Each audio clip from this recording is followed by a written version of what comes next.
Hello friends, বানিয়ে ফেললাম chilli ট্যাংরা। এই রেসিপিটা আমি ফেসবুকে এবং ইউটিউবে দিয়ে দেবো। পুরো রেসিপিটা আমার বানাতে লেগেছে আধ ঘন্টা। ট্যাংরা মাছগুলোকে ভালো করে ধুয়ে নুন হলুদ দিয়ে ভালো করে মিশিয়ে নিয়েছি। অল্প একটু তেল ওপর থেকে ছড়িয়ে দিয়েছি। তারপরে গরম গরম তেলে ভালোভাবে কড়া করে ভেজে নিয়েছি। কাশ্মীরি লঙ্কা, শুকনো লঙ্কা ছাড়াই একটা লালচে স্পাইসি মশলা তৈরি করার জন্য টমেটো, পেঁয়াজ, লঙ্কা এবং রসুন আদা দিয়ে এই রান্নাটি করেছি। পুরো রান্নাটা দেখার জন্য ইউটিউব চ্যানেল রিঙ্কির রান্নাঘর আছে, সেখানে আপনারা ভিজিট করতে পারেন। সবজিগুলোকে ভাজা হয়ে যাওয়ার পরে মিক্সিতে ভালো করে পেস্ট করে নিয়ে তারপরে গ্রেভিটা দিয়েছিলাম। অবশেষে ঘি ছড়িয়ে দিয়ে রান্নাটা কমপ্লিট করে নিয়েছি।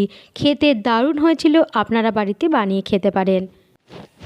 ছোট্ট একটা রিল আপনাদের সামনে পরিবেশন করলাম। আবার নিয়ে আসবো একটা নতুন ধরনের রিল। আশা করি সকলে ভালো লাগলো। ভালো থাকবেন।